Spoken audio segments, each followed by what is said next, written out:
Ça, il est déterminé, je suis là. Bonne année 2023. Mes 3 vœux pour toi cette année, c'est santé, bonheur et détermination.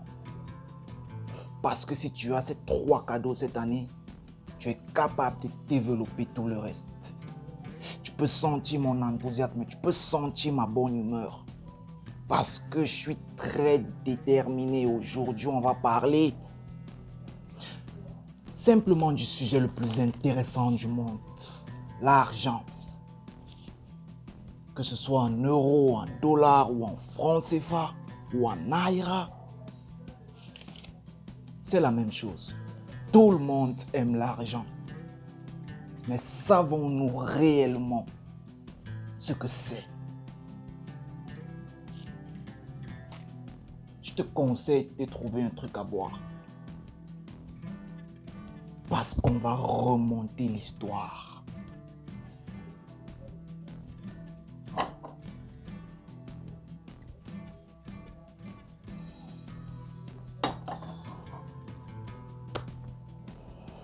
Une fois de plus, on est parti pour une vraie vidéo. L'argent est le maître du monde. Nous aimons tous l'argent. Certains bien plus que d'autres. Mais savons-nous réellement ce que c'est? Le monde est constitué de 2 grands mystères, l'amour et l'argent. Nombreux sont des ouvrages, des livres, des films et des séries qui parlent d'amour. Pour que la plupart des êtres humains puissent en savoir plus sur ce sentiment qui nous procure tant de bonheur et tant de joie. Très rarement, tu vois, je suis tombé sur un livre ou une œuvre d'art qui traite uniquement le sujet de l'argent et qui prend la peine de répondre à toutes les questions qu'un esprit critique pourrait avoir à se poser à propos de l'argent. On n'en parle ni à l'école, ni à la maison, ni même en entreprise. Et quand bien même on en parle, c'est très souvent pour de mauvaises raisons. On dirait presque que c'est un sujet tabou. Toutes les sociétés à travers le monde sont très mal, mais alors très mal informées à propos de l'argent. Même les employés de banque ne comprennent pas vraiment ce qu'est l'argent. Les humains sont prêts à tout pour l'argent. Et quand je dis tout, je veux vraiment dire tout. Là maintenant, prends le temps d'imaginer c'est quoi pour toi la pire chose que quelqu'un puisse faire sur Terre. Eh bien, sache que quelqu'un serait prêt à le faire et à le refaire pour de l'argent. Enfin, pour le posséder. Tout ce qui intéresse les humains, c'est le fait de le posséder. Et en quantité. Pourtant, ils ignorent tout à son sujet. La plupart des gens croient que ce sont les gouvernements qui fabriquent l'argent. Ils croient qu'ils ont réellement de l'argent sur leur compte en banque. Et que quand la banque accorde un crédit, elle prend l'argent de ses caisses pour octroyer le crédit à l'emprunteur. Eh bien, laisse-moi te dire que toutes ces croyances sont fausses. Et si subitement tu admets que ces croyances sont fausses, c'est-à-dire que même le peu d'informations que tu croyais avoir à propos de l'argent n'en était rien.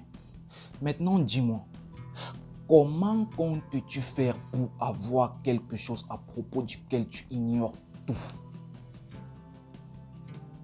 Comment? Pour avoir, il faut être. Si jusqu'ici tu as de mauvais rapports avec l'argent, tu n'arrives pas à le posséder, à l'accumuler en quantité infinie, c'est parce que tu te poses les mauvaises questions. Ou tout simplement parce que tu ne t'en poses même pas. Mais on peut et on va rectifier tout ça. À la fin de cette vidéo, tu ne manqueras plus jamais d'argent parce que tu auras compris tout ce qu'il y a à comprendre à propos de l'argent. Cette vidéo m'a demandé beaucoup de temps et beaucoup de réflexion car j'ai voulu simplifier tous les mécanismes complexes, tous les mythes et tous les termes grossiers que les économistes et les banquiers utilisent quand ils parlent d'argent pour le rendre incompréhensible, afin que même quelqu'un qui n'a pas été à l'école puisse enfin comprendre de A à Z exactement de quoi il s'agit. Alors là maintenant, lâche-moi ton plus gros pouce bleu. Et rentrons dans le vif du sujet. Qu'est-ce que l'argent? Tout au long de cette vidéo, il sera question pour nous de répondre entièrement à cette question. Mais d'abord, j'ai une question pour toi. Est-ce que tu crois que l'argent, c'est une religion? Est-ce que tu crois que l'argent, c'est une religion? Pour la plupart des personnes à qui j'ai eu à poser cette question jusqu'aujourd'hui, la réponse est non. Et la question semble plutôt être grossière. Mais je t'invite à y regarder avec un peu plus de lucidité. On y reviendra à la fin pour répondre. L'argent. Pour y répondre, il faut qu'on remonte le temps et qu'on aille dans le passé. Genre l'an 1. Pourquoi j'ai toujours tendance à aller dans le passé? Tout simplement parce que quand tu connais le passé, tu comprends le présent et tu peux prévoir l'avenir. L'an 1, l'histoire de l'argent. Top, c'est parti. En général, en histoire, on nous apprend que dans l'Antiquité, les premiers hommes utilisaient le troc comme forme de monnaie. Ce qui est tout à fait vrai, mais pas seulement, étant donné que le troc avait ses limites qui étaient plutôt évidentes. Tout d'abord, définissons le troc. Le troc est le fait de changer un bien contre un autre ou un bien contre un service. Ceci étant dit, pourquoi le troc rencontrait des problèmes? Étant donné que si une personne qui produisait des bœufs voulait un sac de riz, nous sommes d'accord que l'échange ne serait pas équitable, n'est-ce pas? Celui qui produit des bœufs serait perdant dans la transaction. Parce qu'un bœuf ne vaudra jamais un sac de riz. Alors il fallait trouver une alternative. Étant donné que l'homme est doté de la capacité immense de résoudre tous les problèmes qui se présentent à lui, les plus brillants d'entre eux se regroupaient pour inventer l'écriture. Écriture qui devait être utile pour comptabiliser et compter les différentes dettes entre les personnes, pour essayer d'équilibrer le troc. Et c'est ainsi que l'écriture a été inventée pour le plus grand bonheur des hommes. Tout allait bien mieux. On pouvait désormais écrire avec des témoins. Jean doit tel nombre de sacs de riz à Paul. Donc si désormais un bœuf était estimé à 10 sacs de riz, il suffisait juste de noter. À chaque fois que Jean viendrait prendre un sac de riz, on devait noter. Et ainsi, quand il aurait pris les 10 sacs de riz, il devait simplement donner un bœuf à Paul. Les hommes vécurent ainsi pendant une décennie, utilisant l'écriture pour comptabiliser les différentes dettes entre les personnes, tu vois. Mais très vite, toujours dans l'évolution, on se rendit compte qu'à la base, l'homme est vicieux et malhonnête. Il ne reconnaissait pas toujours ses dettes et il y avait d'autres qui trafiquaient les quantités vu que c'était juste estimé. Alors on inventa la mathématique pour être désormais sûr des quantités. Le problème des quantités étant résolu, on inventa les tribunaux pour résoudre les différents litiges de malhonnêteté entre les hommes. Celui qui était reconnu coupable de malhonnêteté était tout simplement exclu des échanges avec son voisinage. Donc il ne pouvait plus faire de commerce. À cette époque, la parole valait de l'or. La parole d'un homme était ce qu'il avait de plus cher. Vu que si tu étais reconnu coupable de malhonnêteté, c'était la mort assurée pour toi et ta famille. Tu étais exclu des échanges avec tout le monde. Donc tu devais produire ta nourriture tout seul, tout seul. Ça c'est impossible, c'est la mort assurée. Les hommes vécurent ainsi pendant de nombreuses décennies. Très vite, toujours dans les échanges, ils se rendirent compte qu'il y avait certaines denrées qui étaient beaucoup plus valorisées que d'autres. Alors ces denrées qui étaient valorisées ont dans un premier temps servi de monnaie. Par exemple, Paul possède des plantains et du riz. Il désire avoir du macabo. Il va voir Jacques qui a du macabo. Il propose à Jacques des bananes pour prendre le macabo. Mais Jacques refuse ces bananes. Par contre, il accepte le riz parce qu'il sait que lui aussi, ce sera très facile pour lui de changer le riz contre autre chose. Donc, cette denrée qui était valorisée par tout le monde ont dans un premier temps servi de monnaie. On avait le riz, les épices, le coton, les coquillages, plein d'autres. Donc, les plus riches et les plus respectés étaient ceux qui produisaient les denrées qui étaient valorisées par tout le monde. La jalousie, la méchanceté et la convoitise faisant partie de la nature de l'homme. Et vu qu'à cette époque, c'était en quelque sorte la loi du plus fort, il fallait trouver un moyen de protéger les populations les uns contre les autres ou protéger la population locale contre les attaques extérieures des autres tribus ou des autres pays. Les leaders inventaient donc l'armée pour garantir la sécurité des biens et des personnes. L'armée qui était sous le contrôle et la direction d'un homme que la population a elle-même élu au vu de ses compétences et de sa fiabilité à aider et à protéger les autres. On va l'appeler le roi ou l'empereur. Et c'est ainsi que la vie continue son cours. Le roi ou l'empereur avait pour but principal de maintenir la paix et de veiller au bon fonctionnement des échanges. Et pour ça, il fallait automatiquement des lois qui étaient votées par le conseil des sages et mises en exécution par l'armée du roi. Le roi était le représentant du peuple devant d'autres tribus ou d'autres pays. Et c'est ainsi que la dictature voit le jour. Le roi avait le droit de collecter les impôts à chaque habitant, vu qu'il garantissait la paix. Impôts qui servaient à nourrir l'armée et leur famille. À sa mort, le roi était remplacé par son fils ou par quelqu'un qu'il a lui-même nommé de son vivant. Et le peuple l'acceptait sans souci. Pour garantir sa survie, l'homme moyen était obligé de produire un bien ou un service qui devait lui servir à échanger contre un autre bien ou un autre service. Donc tout le monde était obligé de travailler. Il n'y avait pas la place pour la paresse. Tu ne travailles pas, tu n'auras rien à échanger.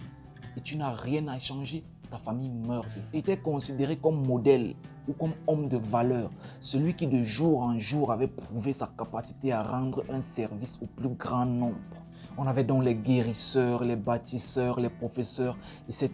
Eux étaient considérés comme des hommes de valeur à cette époque-là. Les hommes vivaient ainsi pendant de nombreuses décennies. Puis vient l'époque d'un roi, le roi Crésus de Lydie, ou le roi légendaire Midas. Je tiens à ce que tu soulignes ce nom-là, parce que c'est l'un des personnages les plus importants de l'histoire de l'humanité. Il était un roi très intelligent et très puissant, avec l'une des armées les plus importantes jamais regroupées. Il régnait en maître et souverain sur un vaste territoire. Et les autres rois tremblaient de peur seulement à la prononciation de son nom. Le roi légendaire Midas était très apprécié par son peuple, car il était entièrement dévoué à ces derniers. Il utilisait tout son temps pour modifier des lois que son peuple jugeait trop cruelles. Il réfléchissait sans cesse aux moyens de faire évoluer la société. Bien que les échanges étaient désormais réglementés, il se posait toujours un gros problème. Quand des personnes voulaient s'échanger des biens de grande valeur, la transaction était très pénible. Exemple, Jean veut acheter une parcelle de terre à Paul. On estime la parcelle de terre à 500 sacs de riz. Nous sommes d'accord que faire la transaction serait décourageant, n'est-ce pas? Et quand bien même ils arrivaient à faire la transaction, vu que Paul se retrouvait en possession de 500 sacs de riz et qu'il ne devait pas utiliser tout le riz pour sa propre consommation, il était obligé de rapidement échanger le riz contre autre chose afin de ne pas être perdant dans cet échange, afin que le riz ne pourrisse pas chez lui. Et il se retrouvait perdant dans la transaction. Bref, les gros échanges étaient très pénibles, voire impossibles. Pendant de nombreuses années, le roi Midas réfléchissait à un moyen de résoudre ce problème de transaction et d'échange définitivement. Il fallait une valeur sûre, un bien sûr, qui ne pourrit pas, qui ne se détériore pas avec le temps, qui garde la même valeur. Et surtout, ce bien devait être très rare et facile à transporter. Après une longue méditation, le roi trouva enfin cette valeur, l'or. Il fit fabriquer par ses forgerons les toutes premières pièces d'or de l'histoire. Mais comment faire accepter ces pièces à la population qui les trouvait inutiles? Ils ne pouvaient ni être mangés, ils ne pouvaient pas soigner, bref, ils ne servaient à rien. Ils étaient juste magnifiques pour le regard. Mais à ce problème, le roi avait déjà une solution. Il commençait à payer ses soldats avec ces pièces d'or et garantissait à ses soldats qu'ils allaient pouvoir acheter des provisions avec ces pièces d'or-là. Puis il annonça dans tout le royaume que désormais les impôts seraient payés en pièces d'or. Donc les populations qui devaient s'acquitter des impôts à la fin de chaque mois ou semestre, l'or avait désormais de la valeur pour eux parce qu'ils devaient payer le roi avec cet or-là. Donc désormais ce morceau de métal avait une valeur aux yeux de tous, car il fallait s'acquitter des impôts. Et année après année, la population commence à s'habituer à ces pièces d'or-là et commence même à préférer les pièces d'or au troc, pour le plus grand bonheur du roi, car ce métal était très rare et il en était le seul producteur. Il pouvait donc acquérir autant de biens qu'il voulait aux habitants contre son or. Ce fut la plus grande invention de l'histoire de toute l'humanité. Les bases de notre économie d'aujourd'hui vit dans le jour à cette époque-là. Grâce à l'or, le commerce se développait à une vitesse exponentielle et le royaume attirait de plus en plus de commerçants. Fort de cet enseignement, les autres royaumes se mirent aussi à fabriquer de l'or et à l'utiliser comme forme de paiement, pour le plus grand bonheur des êtres humains qui pouvaient désormais produire des biens en quantité supérieure à celle de leur consommation, que c'était facile de les revendre par la suite et de stocker l'or. Chose qui ne pouvait pas être possible avant, chacun ne devait produire que ce qu'il pouvait manger, sinon l'excédent devait se gâter. Petit à petit, le commerce va s'étendre avec l'or en Asie. Quelque temps après, en Europe, Alexandre le Grand commençait à rémunérer ses soldats en or. Les Romains s'appuient sur l'or pour édifier le plus grand empire de l'époque. À la chute de l'Empire romain occidental en 476 après Jésus-Christ, l'Empire romain oriental prospère sous sa nouvelle forme de religion, le christianisme, avec un empereur à sa tête, Constantin. Lui aussi c'est un solide.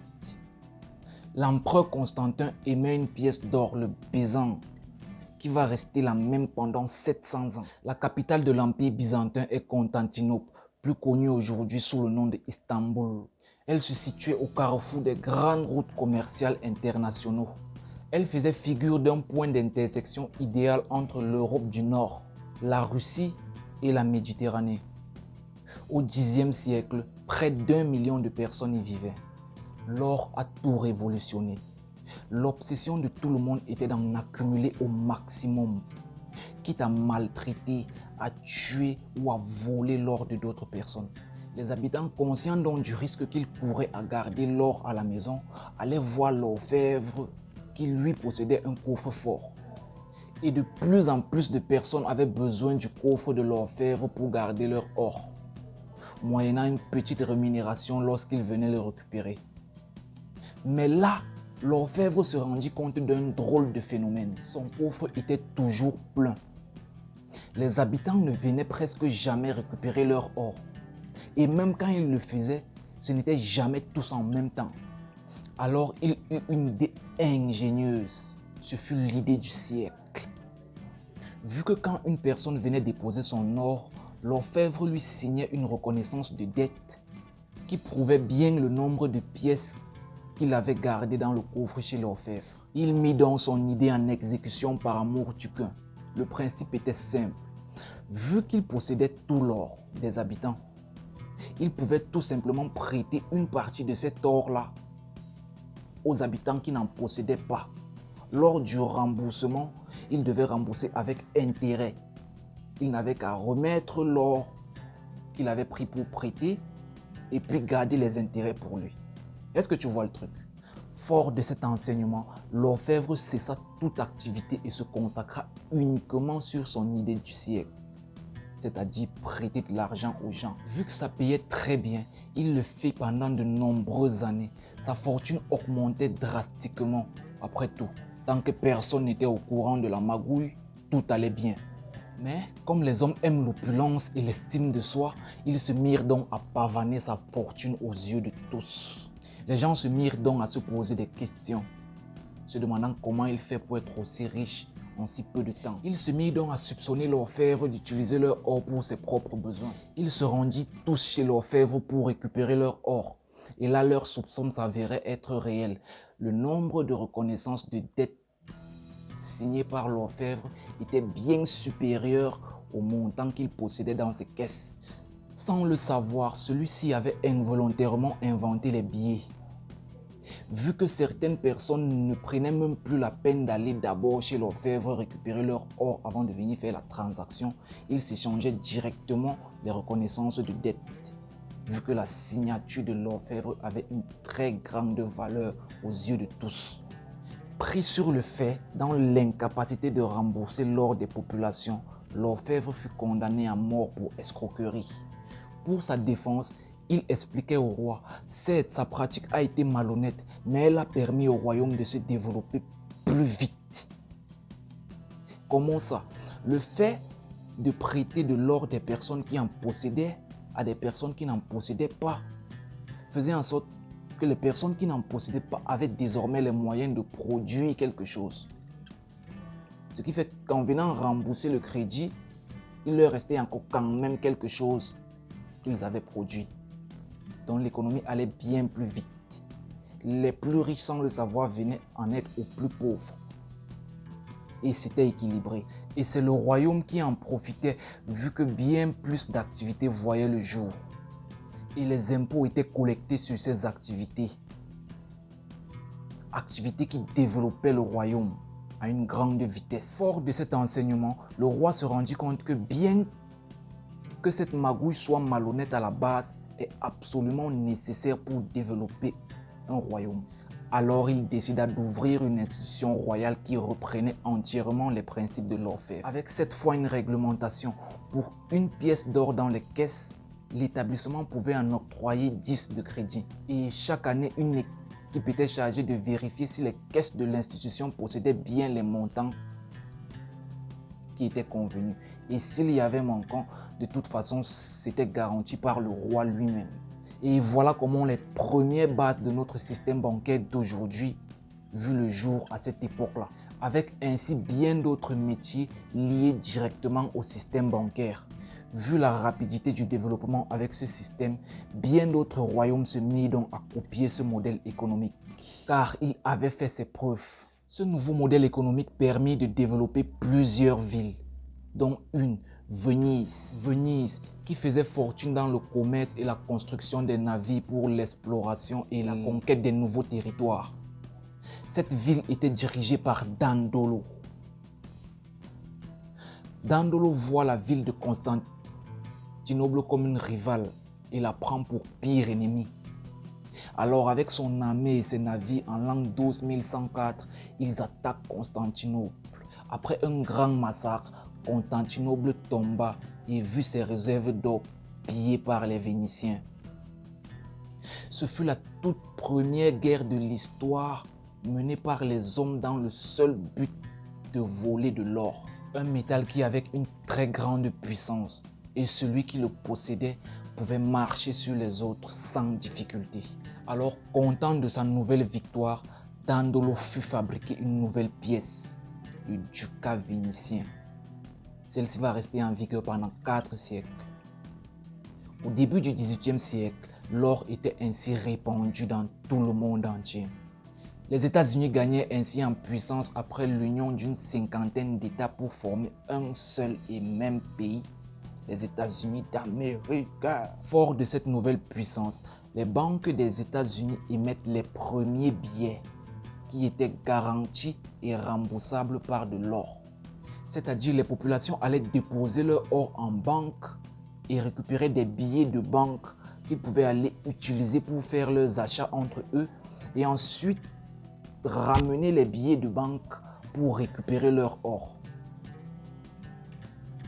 Donc chaque banque avait ses billets. Il y avait plusieurs billets dans le même pays. Des papiers colorés avaient désormais de la valeur dans tout le pays. Alors les plus sages du pays se lancèrent donc dans la banque. C'était le nouveau business florissant. Il fallait juste une autorisation pour exercer le métier, puis à se construire une crédibilité pour ensuite avoir de la clientèle. Pour avoir une clientèle assez conséquente pour émettre un billet, même sans or évidemment pour le garantir. Beaucoup de personnes le faisaient. Ils ont fonctionné ainsi pendant près de 30 ans. Après 30 ans de cette pratique, l'économie américaine s'effondrait car les banques accordaient bien trop de crédit. La crise vit le jour. Les billets de certaines banques étaient désormais refusés par d'autres banques. Du coup, panique générale. Tout le monde se précipitait pour aller récupérer son or dans sa banque. En 1830, presque toutes les banques ont coulé. C'était la crise économique. Dans tout le pays, le gouvernement prit donc conscience que trop d'argent en circulation augmente drastiquement le pouvoir d'achat de la population et diminue considérablement le niveau de production. On pourrait pourtant croire que c'est le contraire, mais non. En fait, rappelle-toi, au tout début, tout allait bien parce que les gens travaillaient juste assez pour leur consommation, tu vois. Et le fait donc d'avoir trop d'argent dans l'économie crée cette même sécurité dans la tête des gens. Ils ne travaillent plus beaucoup parce qu'il y a assez d'argent pour subvenir à leurs besoins. Fort de cet enseignement, le gouvernement comprend que la formule exacte était de créer des institutions qui seraient capables d'estimer les populations, de les décompter par nombre et d'analyser leurs effectifs afin d'injecter dans l'économie juste assez de monnaie pour garantir une économie assez florissante, sans toutefois libérer trop de capitaux pour garantir sa rareté. La population serait donc maintenue dans le rythme de toujours vouloir produire plus. L'occasion de se rattraper arrive 18 ans plus tard, en 1848. L'Amérique se libère de sa camisole économique grâce à l'or californien. Donc dans la région de la Californie, c'était une région qui était riche en or. Du coup, le gouvernement a mis des mines en place pour exploiter cet or-là. La découverte de l'or en Californie va empêcher l'Amérique de sombrer totalement. Le gouvernement va ainsi introduire cet or-là dans les banques pour que les banques soient capables de rembourser leurs clients afin que l'économie reprenne son cours normal. Et c'est ainsi que la crise passait pendant un bref moment. La nuit du 12 septembre, le 44e chargement d'or quittant des mines de la Californie pour venir approvisionner les banques d'Amérique coulaient en mer à cause d'un ouragan. Et nous voilà repartis pour une autre crise. Pour résoudre enfin ce problème d'or qui va et vient tout le temps, le gouvernement fédéral propose une idée. Un député sort du lot, Elbridge Paulding, et propose de créer le dollar américain, un billet unique. Une seule monnaie unique dans tout le pays. Le billet vert, celui-ci devait avoir plus de sécurité et plus de valeur, car c'était garanti par le gouvernement lui-même et plus par des particuliers, donc plus par des banques privées. Et il a vu juste car la population avait l'air très rassurée. Le gouvernement mit donc en circulation 400 millions de dollars de billets verts. Le billet vert vit ainsi le jour. Comme les achats devaient se faire désormais en dollars et plus en or, les populations allaient volontiers déposer leur or pour acquérir du dollar. Et les choses s'amélioraient un peu. Le 24 septembre 1969 est surnommé Vendredi noir. Encore crise économique. À cause de deux banquiers escrocs, l'histoire va retenir leur nom, Gold et Fisk. Mais c'était des génies ces deux-là, dont ils manipulaient le marché de l'or. Cette crise plongea le monde dans un chaos. L'or était rare dans tout le monde entier. Alors, très naturellement, au début du XXe siècle, Première Guerre mondiale, plus de 5000 banques font faillite. Pour résoudre ce problème, le président Roosevelt décide de couper les liens entre le dollar et l'or. Donc désormais, le dollar ne serait plus remboursable par l'or. Ton dollar aura toute sa valeur. Il enlevait de la circulation les pièces d'or. Donc désormais, tu ne pouvais plus acheter avec de l'or. Notez bien que même quand les banques privées étaient là, les gens avaient toujours la possibilité de faire leurs achats avec leur or. Ceux qui ne voulaient pas traiter avec les banques continuaient de faire leurs achats en or. Mais il décida de couper ce lien-là. Donc désormais, tout le monde serait obligé de passer par le dollar. En quoi faisant, ils achetaient les pièces d'or à plus de leur valeur. Et vu que ce qui intéresse les gens, c'est la valeur et non l'or, les gens allaient volontiers vendre leur or pour acquérir des dollars. Le gouvernement avait ainsi presque réussi son coup. Le lien était désormais presque coupé déjà avec l'or. Donc ils avaient réussi à racheter presque tout l'or du pays. Ils avaient une bonne quantité d'or pour garantir la sécurité du dollar, dont le dollar commence à prendre de l'ampleur. L'or était désormais utilisé pour les échanges seulement entre pays. Les populations dans le pays devaient utiliser une monnaie nationale fabriquée de cuivre, d'argent ou de papier coloré. La Première Guerre mondiale laissa l'Allemagne dans un état désastreux. Le pays était ruiné. Un homme sort du lot, Hitler, un jeune général très apprécié et très adoré par son peuple. Il entreprend de reconstruire le pays. Et comment compte-t-il s'y prendre pour reconstruire l'Empire germanique? Bien évidemment, en attaquant notre pays et en leur volant leur or. Notez bien que jusqu'ici, toutes les guerres que l'homme a menées dans l'histoire, c'était toujours pour aller voler l'or. Toujours, toujours. Et rappelle-toi encore, quelques siècles plus tôt, l'or n'était rien d'autre qu'un métal comme un autre. Un métal comme le fer, un métal comme le cuivre. Bref. 1939, Hitler attaque l'Autriche, met le pays à feu et à sang et pille leurs réserves d'or. 1939, il attaque la Tchécoslovaquie et pille aussi leur or. Et pour ce, il doit laisser derrière lui des millions de morts. Mais rien à foutre, c'est l'or qui est important. Il stocke son butin de guerre dans la célèbre banque de Berlin. Les autres pays en voulaient à Hitler. Certains craignaient sa puissance parce que désormais il avait l'or pour garantir sa puissance, tu vois. Et beaucoup de pays convoitaient son or, comme toujours en fait. Donc très naturellement, on entra dans l'ère de la Deuxième Guerre mondiale. Deuxième Guerre mondiale, l'Allemagne est bombardée. Directement, les Américains se dirigent vers la célèbre Standard Bank. Vous savez déjà pourquoi, non? L'or, bien évidemment. Mais très malin, Hitler, avant le début de la Deuxième Guerre, avait pris le temps de déplacer son or, tu vois. Donc il a déplacé l'or, il a mis ça dans un autre coin du pays. Les Américains traînèrent dans le pays pendant près de 2 ans pour retrouver les traces de cet or. En 1945, les Américains découvrent enfin l'or allemand. Après un congrès, ils reversent une partie de cet or au pays dévasté par Hitler. Mais prennent bien soin de se garder la plus grande part, la part du lion. En 1946, très naturellement, le dollar devient la monnaie la plus élevée au monde. Il y avait assez d'or pour garantir sa fiabilité. 2 décennies plus tard, c'est au tour de l'Amérique de se saigner avec sa ruineuse guerre du Vietnam. Petit pays qui tient tête à gros pays. Ça, c'est intéressant. Le président Nixon cesse d'accepter l'or. Ce que Roosevelt avait commencé, lui le termine. En faisant chuter le prix de l'or, obligeant les dernières personnes qui possédaient encore leurs réserves d'or à vendre avant que ça ne chute totalement. Après cette opération, tout l'or était en possession du gouvernement. Le cordon ombilical était désormais coupé entre l'or et l'argent, définitivement. Toute la valeur était désormais transférée aux billets, aux papiers, ou aux pièces de cuivre, ou aux pièces d'argent. C'était ça le truc. Et je tiens à noter que ce modèle économique était répandu dans le monde.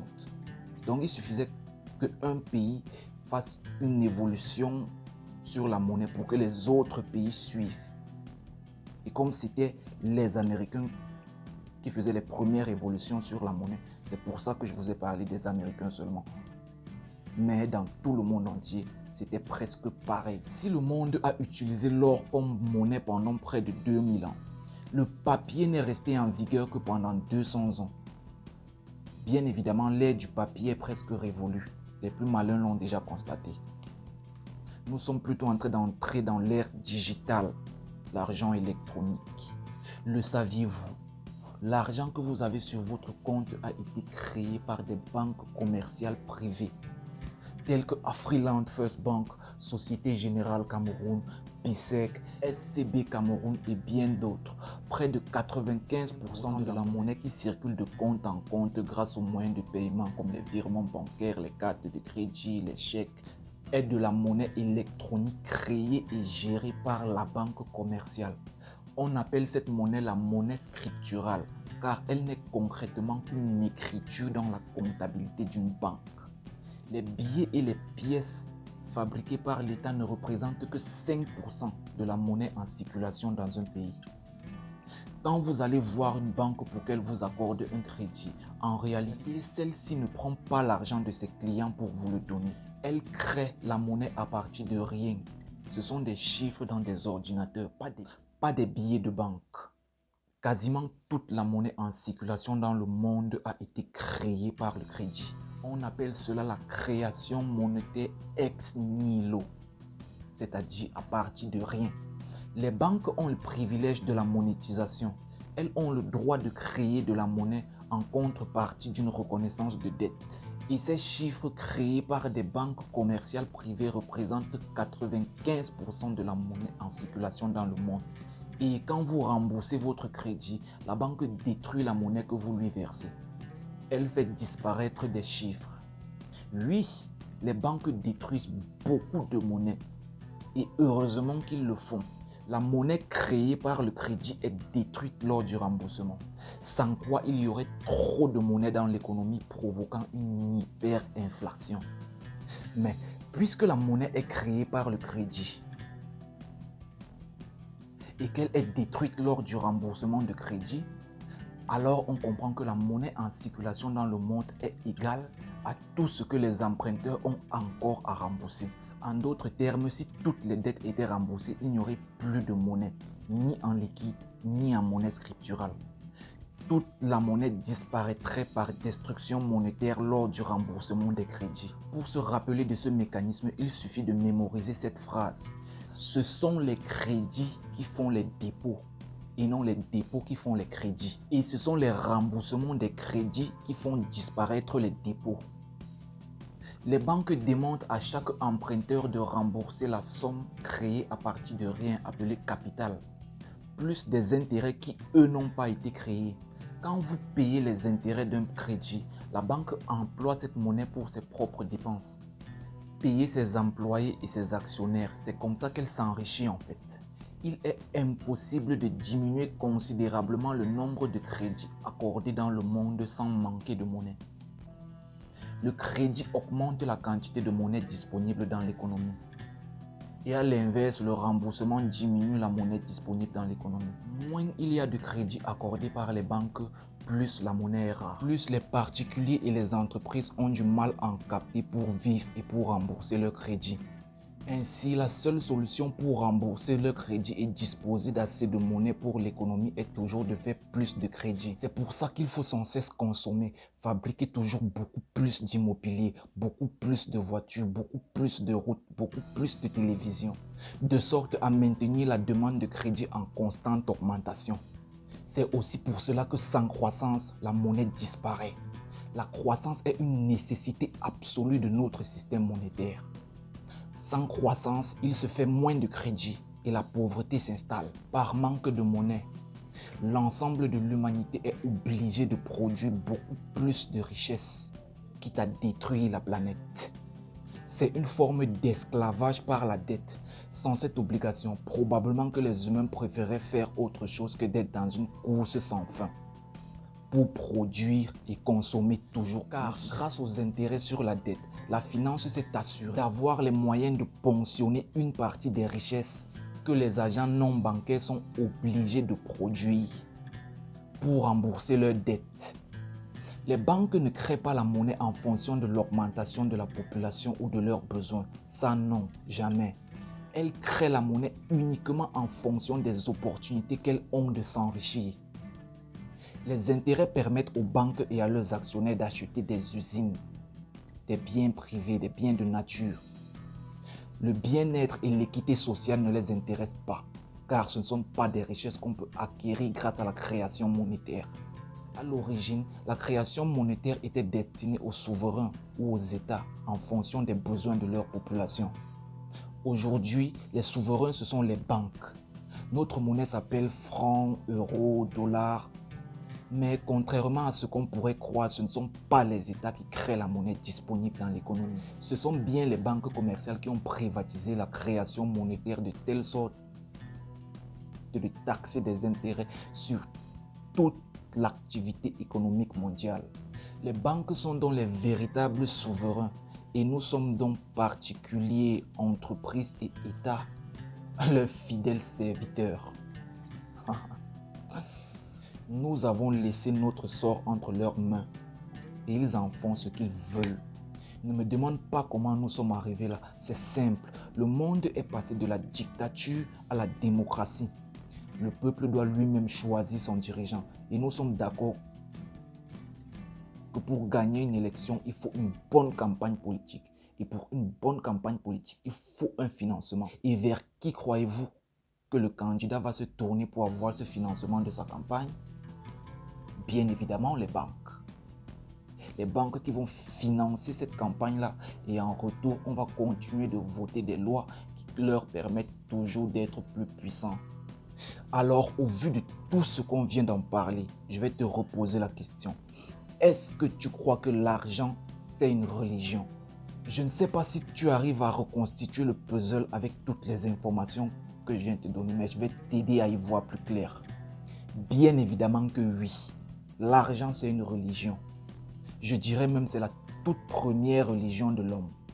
Qu'on veuille bien l'admettre ou pas, nous faisons tous partie de cette religion. Il serait temps de l'accepter, vu que tout ce qu'on fait tout au long de notre vie a toujours de près ou de loin un rapport avec l'argent. On prie Dieu pour avoir plus d'argent. On mène des guerres pour avoir de l'argent. On va même à l'école pour avoir de l'argent. Si je t'ai reconstitué toute cette histoire, c'est pas pour qu'il te pousse des ailes pour que tu commences à imaginer que tu peux y changer quoi que ce soit. Le système est fait comme il est depuis des siècles aujourd'hui. Tous ceux qui ont essayé s'en sont mordus les doigts. Le monsieur Si, tout le monde l'a diabolisé avant sa mort. Pourtant, ses intentions étaient pures, honnêtes et sincères. On va avoir l'occasion de discuter de lui une autre fois. Il est nécessaire que tu comprennes comment ça fonctionne pour pouvoir tirer ton épingle du jeu. Utiliser le même système en exploitant ses faiblesses pour mettre ta famille et toi à l'abri du besoin. Pour pouvoir avoir le temps et la tranquillité de réfléchir aux vraies questions de la vie. Parce que parmi les questions les plus importantes à se poser dans une vie, la question de l'argent n'existe même pas. Car l'argent a été créé par l'homme. Ça n'a concrètement aucune valeur. Tu prends 100 millions de dollars, tu montres ça à un chien et tu lui montres un os. Mais je t'assure, il va préférer l'os. Parce que ça n'a aucune valeur pour lui. Donc, il est tout à fait impossible que tu sois né pour amasser de l'argent. Voici le véritable souci. C'est que l'homme moderne attribue directement la valeur à l'argent, au papier coloré. Il a totalement oublié que la valeur, en fait, c'est l'homme lui-même. Qu'est-ce que je veux dire par là? Rappelle-toi, au tout début, n'avait de la valeur que l'homme qui était capable d'être serviable pour les autres, tu vois. Et pour cela, il fallait se construire une personnalité fiable, rendre un service et seulement par la suite bénéficier des intérêts qui découleraient de ce service. La venue de l'or a fait en sorte que les hommes se concentrent exclusivement sur l'or, en oubliant de travailler sa propre valeur, en oubliant de se concentrer sur lui. Et aujourd'hui, on s'en fout des vraies valeurs, de la moralité, de la confiance, de la serviabilité. Tout ce qui importe, c'est le papier coloré. Les gens sont prêts à tout pour du papier coloré. D'autres sont prêts à vendre leur âme pour du papier coloré. D'autres sont prêts à vendre leur progéniture pour du papier coloré. Je me demande à quoi ça servirait si t'as personne avec qui dépenser. Non mais que tu peux voir comment c'est ridicule. C'est pitoyable. C'est du refus total d'utiliser le cerveau que Dieu a placé dans nos têtes pour nous permettre de réfléchir, d'imaginer et enfin de créer la vie que nous voulons, tout comme lui a créé le ciel et la terre. Non mais imagine-toi, l'homme est un petit Dieu. Il suffit tout simplement de se rappeler de ça. J'existe pour te servir et toi tu existes pour servir les autres. Ainsi la chaîne continue. Comment faire pour avoir l'argent? Rien n'a jamais été aussi simple que ça. Regarde bien autour de toi. Tous ceux qui ont véritablement de l'argent ont une valeur personnelle très élevée et inspirent la confiance. On va prendre l'exemple d'un monsieur comme Samuel Eto'o. Ce monsieur-là, il m'inspire. Il a presque tout gagné en tant que joueur et après sa carrière professionnelle, il entre dans la politique, président de la FECAFOOT. Ça, c'est extraordinaire. Ça veut dire que ce n'est pas l'argent qui l'intéresse, lui. Qu'est-ce qu'il n'a pas gagné en tant que joueur? Donc, on va se dire, Samuel Eto'o sort de chez lui, il va au supermarché pour faire ses courses, tu vois. Il fait ses courses, il prend tout ce qu'il a besoin de prendre, mais au moment de passer à la caisse, il se rend compte qu'il a oublié son porte-monnaie, il a oublié ses cartes de crédit, bref, il n'a aucun moyen de paiement à disposition. Crois-tu réellement que la caissière va lui demander d'aller rembourser les effets qu'il avait pris? Mais non. Pourquoi? Parce que sa valeur n'a pas besoin d'avoir le cash pour que sa valeur soit reconnue. Il a une haute valeur. C'est de ça qu'il s'agit. Elle va simplement lui dire, allez-y. Quand vous pourrez, revenez payer. Et simplement, il va s'en aller. Donc, si tu as parfaitement compris ce paramètre, tu comprends aussi par la même occasion que tu dois travailler sur ta valeur à toi. Tu dois constamment augmenter ta valeur, ta fiabilité. Tu dois constamment augmenter ta confiance. Comme ça que l'argent vient. Il n'y a aucun raccourci. Je te le garantis. Pose-toi sérieusement la question. Quel est mon rôle dans cette société? À quoi est-ce que je sers? Ensuite, trouve un service à rendre aux autres.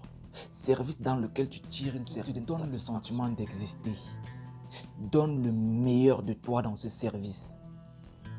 Et trouve un maximum de personnes à qui rendre ce service. Et quand les gens commenceront à reconnaître la valeur de ton service, tu verras ta valeur à toi augmenter.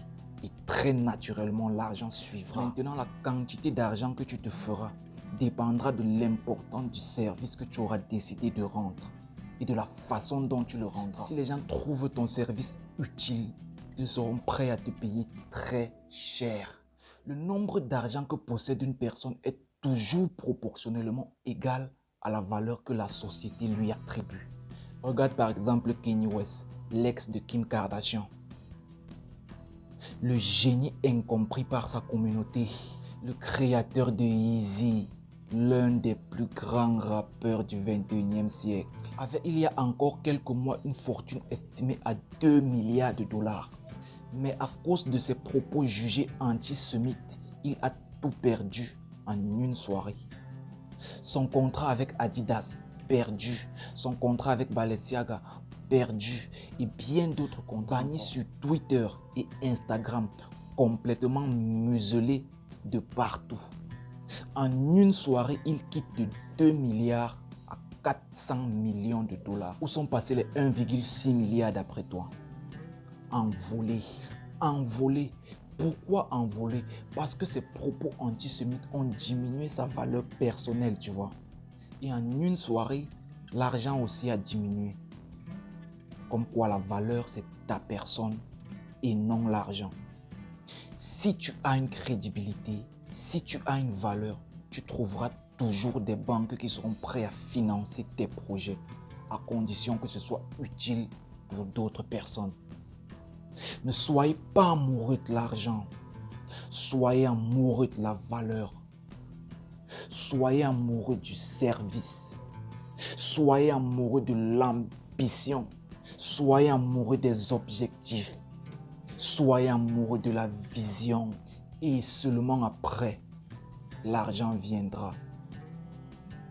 Car contrairement à ce qu'on croit tous, l'argent n'est pas rare. L'argent n'a rien de rare. Il y en a assez pour tout le monde. Pas besoin de voler ou d'envier pour quelqu'un. Tu peux faire ta part.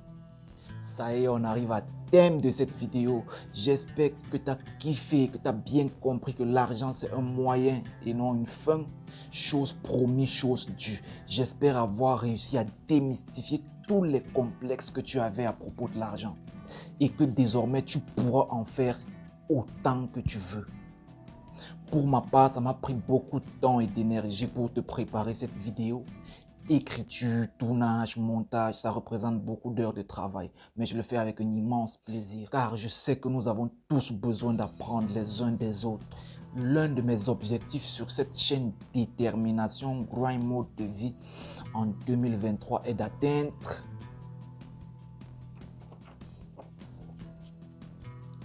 les 1000 abonnés. Voilà, on va le coller ici. Là. Comme ça reste bien en évidence. Et pour atteindre ces 1000 abonnés, tu as un rôle à jouer. Quand je te demande de commenter, liker, partager, c'est pas pour moi en fait. Parce que ce que je te dis ici, je le sais déjà. C'est juste pour permettre à l'algorithme YouTube de bien noter cette vidéo. Bien noter permet à l'algorithme YouTube de le montrer à de plus en plus de personnes, tu vois. Or, une vidéo qui n'a pas de notation va simplement tomber dans les archives, les oubliettes d'Internet. Je ne souhaite pas que cette vidéo entre dans les oubliettes, tu vois.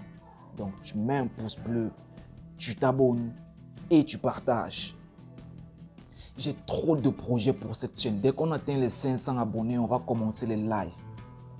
Plus tard, on verra comment organiser des conférences pour discuter, pour échanger. Alors, je compte sur vous pour tous ensemble développer cette chaîne au maximum. Car les projets qui sont derrière sont trop lourds. Tu peux même pas savoir. On a besoin d'informations. Parce que le savoir reste le pouvoir. C'est comme ça, ça n'a jamais été autrement. Sur ce, prends soin de toi et on se dit à la prochaine vidéo, mon gars. Bonne année 2023 une fois de plus. Ton